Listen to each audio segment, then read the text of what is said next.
Muito bem. Na aula 5, nós vamos falar sobre como construir um currículo por projetos.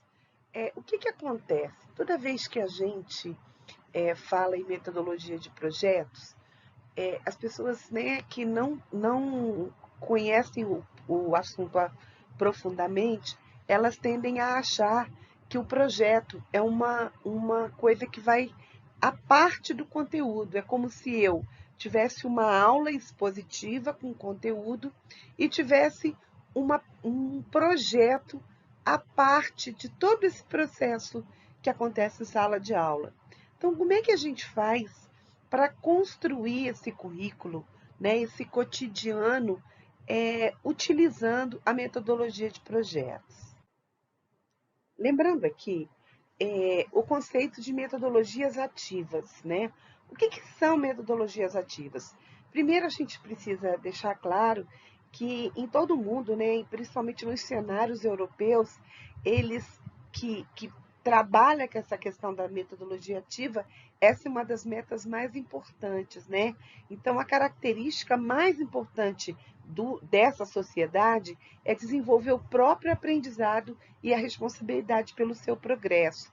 Porque o que acontece na metodologia ativa? Todas as metodologias ativas, elas têm uma característica em comum. O aluno é o sujeito da sua aprendizagem, né? Cabe a ele nessa metodologia, ele desenvolve a questão da autonomia intelectual. Por quê? Porque é ele que busca a informação, né? Para um resultado efetivo de aprendizagem nessa metodologia, a gente precisa envolver esse estudante, né? E garantir que eles tenham acesso ao material previamente. Então, quer ver uma coisa? Você, quando propõe a pedagogia de projetos, né, a metodologia de projetos, o título, né, o tema do projeto, a problematização do projeto, ela nasce em sala de aula. Mas a busca das primeiras informações, ela é feita com orientação do professor, mas é o aluno que vai buscar. Então, ele busca, ele vai, um trabalho prévio, ele acontece antes da sala de aula. Por isso que uma das metodologias ativas que a gente fala é uma muito conhecida, chamada sala de aula invertida. Né? Por que a sala de aula nesse caso, a sala de aula é invertida? Porque o aluno busca as informações e quando ele chega na sala de aula, ele traz essas informações para serem trocadas, compartilhadas e discutidas, né? Confirmadas ou não.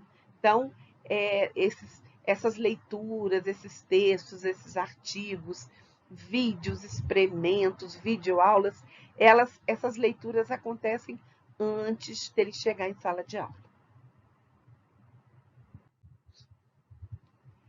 Como é que funciona a aplicação das metodologias ativas? As aulas presenciais devem passar pelas etapas descritas a seguir, divididas de maneira a melhor entender as necessidades do aluno. Então, a primeira coisa são as metas de aprendizagem, que são trabalhados os tópicos da ementa a ser desenvolvida. Então, ali tem que estar claro para todo mundo o que se pretende, né? Quais são os conceitos, quais são os princípios que precisam ser trabalhados nessa proposta, né? Então, também a gente precisa orientar e trabalhar com eles a questão da gestão do tempo, como, por exemplo, a gestão do tempo, a capacidade de se trabalhar em equipe, as habilidades e competências que podem ser desenvolvidas nesse tipo de trabalho. Depois, as atividades.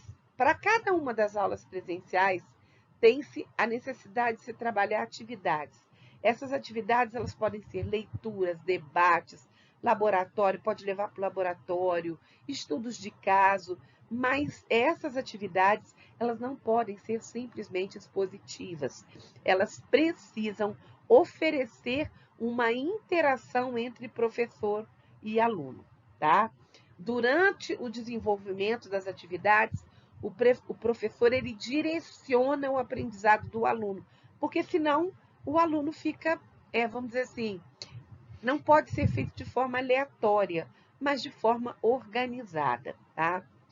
O terceiro seria o produto. O que é o produto? Para cada atividade trabalhada vai ser gerado um resultado. E esse resultado é o que a gente chama de produto. Então, por exemplo, uma pesquisa que eles fizeram e que eles trazem dados, vamos dizer, às vezes são dados estatísticos, por exemplo, desmatamento na Amazônia, né? Então, eles levantam aquela pesquisa, são dados estatísticos, aquilo é um produto, tá? E, por fim, a avaliação, que deve ser pensada para todas as etapas do semestre, porque, gente, a avaliação, ela não pode ser uma avaliação que acontece ao final do processo, tá? Ela tem que ser, vamos dizer assim, somativa e formativa para quê? Para que as arestas sejam arrumadas, né? A gente precisa aparar as arestas, né? Então, é preciso também que se coloque, deixe claro para o aluno, né? Desde o início, que cada produto, que cada processo, cada atividade daquele processo vai ser avaliado e o aluno tem que ter o feedback dessa avaliação. Bom, aqui a gente tem apresentação e avaliação de projetos. Deixe claro e, de preferência, registrado no plano de ensino como será realizada cada etapa, os critérios de avaliação do projeto e o cronograma de entrega dessas etapas. Desenvolva um modelo de avaliação, elabore uma planilha que contém os itens que serão avaliados. E aqui tem uma planilha de autoavaliação que é uma proposta, tá? Então, por exemplo, aqui a questão da apresentação. Nessa apresentação, quais são os critérios que serão avaliados? A comunicação, a postura, a participação dos membros. O portfólio, a qualidade, né, e o cuidado, vamos dizer assim, o cuidado na apresentação e na construção desse portfólio. A criatividade desse portfólio e a relevância, né? O que justifica, qual é a importância do que está colocado ali. E o relatório, que a gente vai olhar se tem fundamentação teórica, se foi feito de forma aleatória, sem dados científicos, né? Dados e cálculo do protótipo, né? Aquilo que foi construído durante o projeto. A reflexão e a análise crítica, que é a coisa que a gente tem que levar o aluno a fazer o tempo todo. A formatação e a organização da estrutura e a adequação aos objetivos, que são propostos e são, gente, explicitados desde o início para o aluno. Aqui a gente tem umas rubricas de autoavaliação que são bem interessantes, que ao invés de você fazer com mensuração de nota, de valor, você faz com os smiles, né? Que são essas carinhas e que agrada bem eles, né? Então, como está a qualidade do nosso trabalho? Aproveitem para dar uma olhada nos trabalhos das outras equipes. Então, compara, vê como é que está, e aí eles vão marcando ali, né? Tem um smile rindo muito, tem um outro assim sorrindo mais ou menos, o outro não está sorrindo, né? O outro está bravo e o outro está muito bravo, né? Então, como nos sentimos acerca do nosso envolvimento? Como é que está o meu engajamento? Porque isso aqui é individual, tá? O protótipo construído ficou.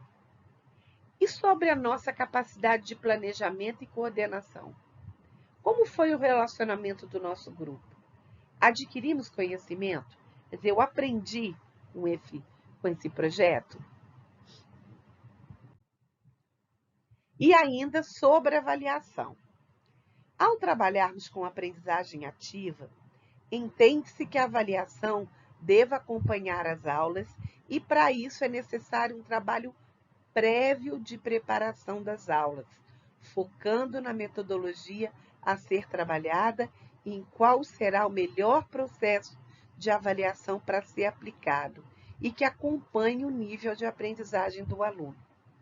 Uma avaliação contínua sugere um acompanhamento intenso do professor, pois neste modelo busca-se verificar não somente a aprendizagem do aluno, quanto aos conceitos, mas também, gente, a necessidade de medir habilidades e competências, que são as chamadas hard e soft skills, tá? Hard e soft skills é o quê?